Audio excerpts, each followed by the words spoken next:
So it's interesting to see. It's kind of like who's leading this, because you look at American intervention in Syria, and there's no really American strategic interest there. So, is this going to be a repeat of Libya, where it's kind of the Europeans leading us along, and Congress isn't going to do anything about it? We know that already. And so that kind of leaves this president's foreign policies aimless anyway. And this kind of it's another thing that's like, we're not engaging, but we're intervening. So it's not going to turn out good if cooler heads don't prevail. Yes, and in Damascus, you're in Damascus. How do you see all of this? What's the timing all about? Well, America is not going to be embarrassed repeating the actions of Iraq 10 years ago. America did it times and times before, and they are going to repeat it again. Now they're looking for a pretext. They've put forward that they're absolutely convinced that chemical weapons have been used by the Syrian government. They're not even interested in the results of the inquiry by the UN Commission. In fact, Mr. Kerry said that they're not interested in the results because they have made their own judgments. So they've made up their mind, it seems, that what they want is to employ force towards Syria, because clearly this move is because of the advancement the Syrian army has been making on the ground, and the American administration seems to be rather hysterical about the fact that the calculations have proven to be completely wrong from day one in the Syrian crisis. Well, Michael, they've been wrong from day one. They just keep getting it wrong, right? I mean, this is insanity. Well, they've been wrong from the very beginning vis-a-vis Syria. I mean, we withdrew our ambassadors early on, kind of saying to Syria that we don't want to engage with you, we're going to demonize you, we're going to vilify you, we're going to isolate you, which makes it much easier for Assad or any leader to essentially go crazy on his own people. Let's be clear. I mean, the deaths that happened last week, Doctors Without Borders saying is 355. That's deplorable. Any death is deplorable, whether it's U.S. airstrikes in Iraq or in Afghanistan that kill hundreds of people, or chemical weapons in Syria used by someone, maybe the government, killing hundreds of people. Death is deplorable. But on Syria, we have not exhausted all means available. Certainly on the diplomatic front, we only engaged Russia primarily. That's like only engaging Israel on just Iran. a little bit, okay? Because you're a good point. Ed, they still had the peace process, quote unquote, but the Americans they dropped the ball every single time. Yeah, I mean, I think there's, maybe I'm reading into it, but maybe there's a little bit of a reluctance somewhere in the White House into getting into another quagmire, because Syria may not be Iraq, but it's not Libya either. Obviously, the presence of the Russians makes it a big difference. Yeah. So there's some strategic balance there, but I don't think it's just not worth interrupting. Just like I don't really understand if these we'll see what the report says. There's supposed to be a U.S. report that's going to explain who used these chemical weapons, but if it was the Syrian government, just kind of almost doesn't make sense, because who does it benefit? At this point, like you said, they've got the advantage on the ground. So does it really make sense for them to now do something? President Obama's, he's moved the red line back before, because at first he said when they use chemical weapons, and then they use chemical weapons, or he said they use chemical weapons. Well, somebody might have used chemical weapons. Someone might have used chemical weapons. That's all we really know. But the idea that Bashar Assad would order that now is, he could be completely deluded at this point, sure, but it just seems like a spectacular own goal if this came from the actual higher reaches of the Syrian government. And it ends in a Western intervention. Yes, in Damascus, give me some logic here. In your mind, what is the timing all about in Damascus? What is the timing? There are a few things to consider when you look at the timing. First, the advancements on the ground by the Syrian army, especially in the suburbs of Damascus. The areas that the Syrian army has captured recently are of strategic importance, and they will reflect a momentum that the Syrian army has started to establish from early this year, and is going to mount more. So when they were talking about balance of power on the ground, they've clearly it's transpiring that this is not achievable for them, and the longer they wait for a political solution, the longer the Syrian army is going to the more the Syrian army is going to have control on the ground. That's number one. Number two, there seems to be an ongoing conflict within the American administration with two currents. One that is known known to be very pro-intervention. The Hawks, the New Conservatives, who are clearly applying extreme pressure on the Obama administration. Obama, coming from a Democrat background, has probably been a little bit more reluctant for intervention. He's clearly announced a policy that will try to avoid engaging in more wars. His priority is to withdraw from Afghanistan. So with more pressure, he's probably going to succumb to a compromise with those hawks inside the American administration and the advisors to take a scenario similar to Kosovo. That's the more scenario that I would imagine, that he would probably consider remote airstrikes without boots on the ground intervention or substantial military intervention. Well, let me ask you a question. Let me ask you a question. Is regime change in the cards, or stalemate, continued stalemate? Back to Damascus. What's the outcome?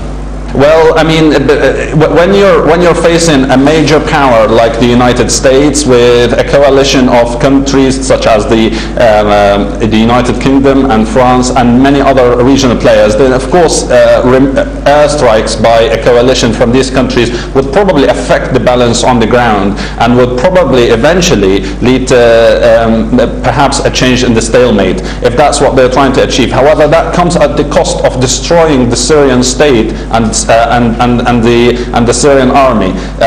You cannot expect what perhaps a fool may do. I mean, they're very powerful, and they've done it before. They may do it again, but that comes at the expense of worsening the humanitarian situation in Syria and not improving it. So we have to be very clear here that when they claim that they're coming here for humanitarian reasons, it's the absolute opposite. They're coming here to actually create another humanitarian quagmire that will probably take decades to resolve, not only in Syria but in the whole entire region. Exactly right. It was very funny. It was pathetic even to listen to Mr. Obama's interview with the CNN last week. When he talked about Syria for 3 or 4 minutes, he mentioned the international law and the international community more than 3 or 4 times. And he was always going back to the fact that he is going to seek an international mandate. Yeah, but it's very interesting when the President of the United States says international law, it's synonymous with NATO. That's what it means to him, and that's what it means to this administration. Ed, you wanted to jump in. Go ahead. Right. Go ahead, Ed. Yeah, if I could jump in, I mean, this is where I would say the blame lies with Congress, who over the last several decades has abdicated its war-making powers, because at the end of the day, it's Congress that would have to approve this, and only because of what Congress has done before is it that we're even in a situation now where President Obama can say, well, you know, I can go look at the international community and go look at NATO, or say UN, not the UN in this situation, or the Arab League or whoever, and say I can get my authorization from them. That should have never happened. You know, it's the U.S. military that's supposed to be deployed for U.S. interests, and it's supposed to be approved by Congress. Congress has the constitutional authority to declare war, not the President, not the White House. And if Congress hadn't abdicated its constitutional authority there, we wouldn't be so close to the precipice. And that's a huge problem. You know, just the other day, Speaker Boehner's spokesperson said, you know, the Speaker made it clear that he wants Congress to be in consultation. Well, he doesn't need Congress because Western media is going for war. So that people know who to blame when there's a war. Michael, look at Western media. They're going for war. I mean, watch CNN. Certainly, I mean, yep, CNN saying 1,300 died last week when Doctors Without Borders said only 355, which is still a serious amount of people dead, but CNN and we still don't know how those people died. We still don't know how those people died. Right. Peter, I want to address 2 things that have come up with both Dr. Abdullah and Ed. Congress and international law. In Congress, thankfully, there's a bipartisan effort in the Senate, bipartisan effort in the House. Senators Udall, Murphy, Lee, and Rand Paul in the Senate. In the House, Reps Welch and Gibson. Both bills banning military aid, U.S. military aid into Syria because they're worried that it would just escalate the violence and the deaths, which it would. But on international law, if the President really cares about international law, we would pursue something within in the International Criminal Court. Certainly this has come up at the UN several times. The Human Rights Council pushing this forward, the High Commissioner of the Human Rights Council suggesting this be a referral to the ICC. That would allow us to arrest Assad, or at least create an international narrative, a moral narrative. All right, gentlemen, I have to jump in here. This is a very interesting discussion. We'll continue with international law after we turn from our break. Stay with RT. Great, thank you.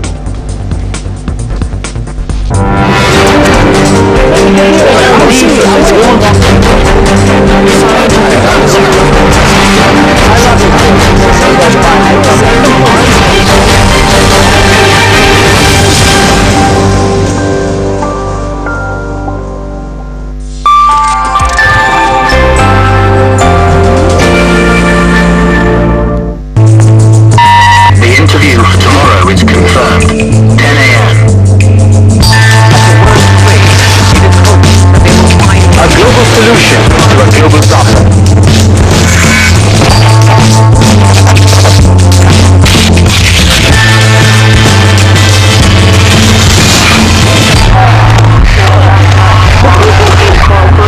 Revamp of the system.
Welcome to the future. Science, technology, innovation, all the latest developments from around Russia. We've got the future covered. Right from the scene. First-rate news and eye-gripping pictures.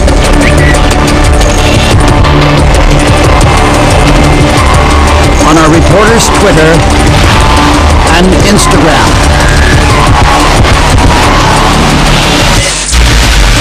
To be in the know, follow us online.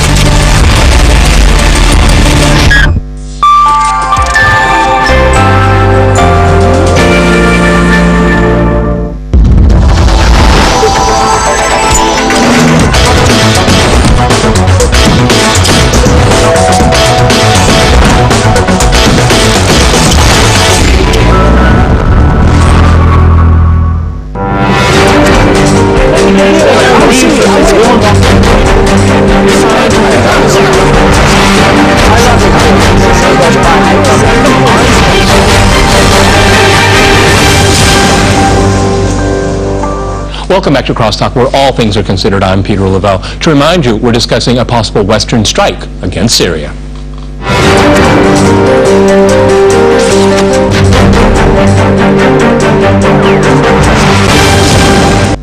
Okay, Michael, I'd like to go back to you in Washington. You mentioned before the break international law. Where was the international law with Iraq? Again, that's how I started this program. This is a bad movie, and it's being repeated again. We haven't learned anything. The U.S. hasn't learned anything. Right, we like to enforce international law when it's convenient. Certainly when we're dealing with Iran, we care about the NPT and that Iran is flouting the NPT. But when it comes to UN inspectors in Iraq or Syria, we're keen to flout that. We're also not keen to support the ICC. I mean, we've sent folks, Bashir in Sudan and Kenyatta in Kenya, we've sent folks to the ICC for less than what Assad has committed in Syria. Certainly that would be an appropriate path to follow. But also international diplomacy, my point about only engaging Russia, why aren't we engaging Iran and Hezbollah and other stakeholders that could have leverage over Syria. I mean, even Israel President Shimon Peres saying we should engage the Arab League. We haven't engaged the Arab League extensively on Syria. We did a little bit on Libya, and then the Arab League, once they kind of gave the green light, retracted that green light. But we haven't engaged the Organization for Islamic Conference either. If we are serious about de-escalating violence in Syria, we would do all of that. We're not. Okay, Ed, who do they want to win? The Obama administration, who do they want to win in Syria? Jihadists? I mean, that's the other side of the coin here. I mean, I don't get that. Are they going to kill them too? Declare war against them as well, illegally? They're trying to play the game where they're not taking sides. They're just responding to the chemical weapons use. Well, what about the 100,000 people that were killed? The Israelis. Hey, what about the 100,000 people that were killed? It's just this 1,300 or this 300. That's the political games they play. It's weapons of mass destruction. The Tsarnaev brothers, they're alleged to have used weapons of mass destruction, and those were pressure cookers. So it can really mean whatever you want it to mean. And if for some reason now's the time that they want to do it, they'll do it. But hopefully it's not what they want to do. So, we'll see. We'll see what happens. Let me ask you, he has on the same thing in Damascus. I mean, the other side, is this the side that the United States and its Western allies want to empower? I don't think the problem is really Syria per se, as much as they're really becoming hysterical for what's appearing to be a new world order starting to happen or starting to shape in the Middle East. They cannot bear the idea that their alliance that they decided to take in the early 2000s towards 2010 with the extreme Islamist governments and installed there some puppet governments around the Middle East. That alliance is not really working well, and it's now serious risk of collapsing. There's the alliance of Syria with Iran, with the resistance group or league, let's say, in the Middle East, that's really prevailing, and they realize that if Syria doesn't fall as they planned it will backlash on them, and already the American leverage in the area will start to shake. We've seen that happening in several countries in the Middle East where they've lost they lost their leverage. Clearly, they at the start employed Qatar in the Syrian conflict. The Qataris didn't perform well. The Americans were in a bit of confusion. Then the Saudis put a bid to lead. Then they said, yeah, fine, why not? As long as you can get us out of the Syrian crisis. Now they're not convinced that even the Saudis, with their full measures that they're deploying to Syria, including the jihadists, the money, the media warfare on Syria, that the Saudis will probably be able to achieve their goals. So now they have to resort to military force to save their position in the Middle East. They know that if Syria succeeds in surviving this war against it from all fronts, Syria will only be a nucleus to a snowball that will start probably growing towards other areas in the world. Well, it will start redrawing the map of a new world order. The Americans now are probably very concerned about such scenario, and they want to stop it by force, by hysteria, by any means that are available to them now. Michael, would you like to expand upon that? Because it's a very interesting point. The Americans are just losing their grip on the region, and they have to show who's boss. Excellent analysis by Dr. Abdullah. I mean, we think we can cleanly go in, remove the bad guy, and somehow the country is going to be better off. But we see Iraq's current violence as illustrative of how impossible that is and how deleterious our approach is. We certainly see that in Afghanistan. We're seeing that in Libya. We thought we could support a very cleanly defined, with clean parameters, rebel group in Libya, and that we funnel arms and money to them and them only, that they'll somehow be able to stand up and overthrow Gaddafi. We're doing the same in Syria, thinking we can support their council, their national council, in standing up, and if we just legitimate them and officially recognize them, then we can proceed, and it will be clean, we'll bomb, we'll go out, everything will be fine, the Syrian people will be liberated. But when you have so many case studies, I mean, Yeltsin was kind to the president early on in this conversation, because I think the president is actually as war-hungry as the predecessor, President Bush. I mean, thankfully we have some more rational voices in the Senate. Senator Kaine, Senator Jack Reed tweeting last night saying that they don't believe a military option is a good option. We shouldn't pursue it. It would exacerbate relations between the West and the Muslim world. So there are some saner voices in the Senate, but I think the White House is very much on the war path. We've seen it in several countries, and that list is growing. Ed, what do you think about that? I mean, what does Obama want to gain? To show that he's a great war president here? Because, you know, Egypt is a terrible mess right now. His foreign policy's in tatters right now. He can't get much done at home. I mean, this is a bizarre way to leave your mark. I mean, the thing is, it's what foreign policy, you know? I mean, there's a debate to be had about the differences between George Bush's wars and Barack Obama's wars.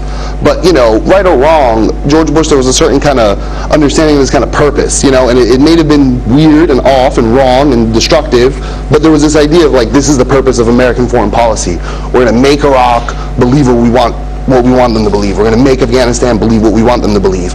Here, it's just kind of just kind of stumbling from one place to another, you know, Libya, Egypt, Syria, with no kind of purpose, no idea of what the strategic interest is. And it's kind of saying the same thing here, because what does it benefit? What's it going to benefit America to send a bunch of cruise missiles to Syria because of this chemical weapons use? You know, if you talk about a wag the dog situation, unfortunately, we're in a period of American history where we don't need a wag the dog. You know, you have Miley Cyrus twerking at the VMAs, no one's talking about Syria on Monday. So the idea, or whatever other scandals there are, that this one might try to cover. So it's hard to understand what the thinking in the White House is. You know, you understand the neoconservative cabal there, your Samantha Powers, your whoever, Hillary Clinton, I guess, is not there anymore, John Kerry to a lesser extent. So you kind of understand that they kind of want to be the big good guy who comes in and drops bombs till the people stop killing other people. But I don't see what it is. You know, in Iraq, you understood it was wrong, but you understood what George Bush's plan in Iraq, well, why he wanted to go. You know, you might have disagreed with it, it was wrong, but at least there was something there where you can say, I kind of understand where he's coming from. In this case, it's just really hard to tell what they're doing other than grasping at straws. Yes, it's really just, and I'm not saying this just to slam the president, I'm saying it just really does not seem like they have articulated any kind of foreign policy whatsoever, and are just stumbling blindly. Let's go to Damascus here. Can you give me the sentiment of what the people of the city of Damascus think about recent statements coming out of Western capitals? I mean, are they expecting cruise missiles? I would like you to be here, Peter, and go around the city and speak to people. People seriously have strong morale, and I'm not here exaggerating. I really have strong morale. They know that America will at some point attack them. They know that they've been at war with Israel for 60 years, and they know that all these Arab puppet countries in the region are instruments and small tools to Israel. They know that American foreign policy is manipulated by Israel. So they're not at any surprise that they may receive airstrikes. They have seen it before. People here, the fathers or the sons, have lived wars with Israel and have lived the aggression and the embargo from America and from other Western states. So the morale is really high. What they believe in is only their resilience and only their own resources, and the fact that they've survived wars before, and they are committed to the Syrian army. They know that they are all together with the means that are available at the disposal of the Syrian government right now, without foreign aid, without begging for any unexpected help or conditional help from any other state. They know that with the resources they have at their disposal, they will be able to survive, and they will be able to actually change the map of any such war. It may transcend. It may well transcend outside the Syrian borders, but it certainly will not result in the defeat of the Syrians. They were never defeated, and that's an interesting point. If I could go to Michael in Washington, in Obama's world, do you have to destroy Syria to save Syria? Do you know what I'm getting at? I mean, because they have to destroy the entire state to win. Right. This goes back to Dr. Abdullah's point, where the neocons in the West and even the Liberal Party, even among the Democrats, think that we can bomb our way to freedom or bomb our way to democracy. That's what we've done throughout the Middle East. We've left a legacy of that in the last 100 years, certainly more poignantly in the last 30 to 40 to 50 years. Listen, Martin Dempsey, Joint Chiefs of Staff Chairman, saying that we shouldn't pursue military options. I think we should keep his words in mind. We should also recognize we use chemical weapons too. Napalm, chemical weapons in Saddam, use chemical weapons in Iran. That news came out recently. I mean, the way to go in Syria, I was in Damascus years ago, and the Japanese were looked favorably upon because they were investing in a lot of infrastructure in Syria, economic development, and the Syrian government, Syrian people appreciated that intervention. If we're going to intervene, let's think about really helping people beyond humanitarian aid, which we have to pursue, but helping people in a really substantive way. You know, in Iraq, the infrastructure is essentially the same as it was pre-invasion. We have not left that country, power, water, sanitation, etc., better off post-invasion. All right, gentlemen. Same thing's going to happen in Let's Syria. keep an eye on this story because events are moving very fast. Many thanks to my guests in Damascus, Washington, and in New York. And thanks to our viewers for watching us here at RT. See you next time. And remember, crosstalk rules.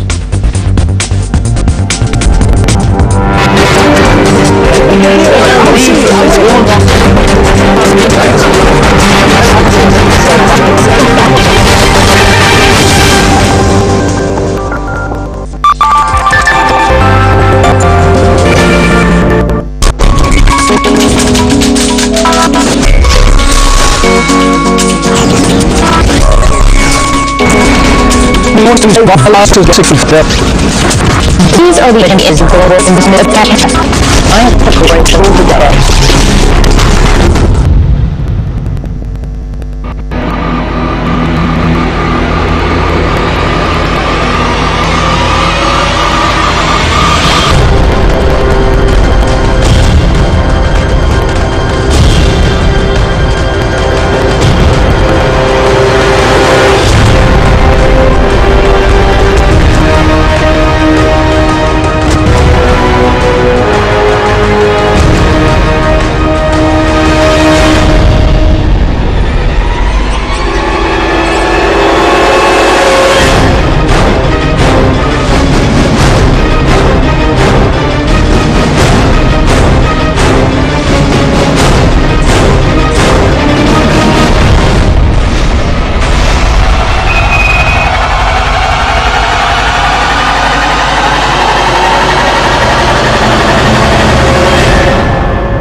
Dramas that can't be ignored. Stories others refuse to notice.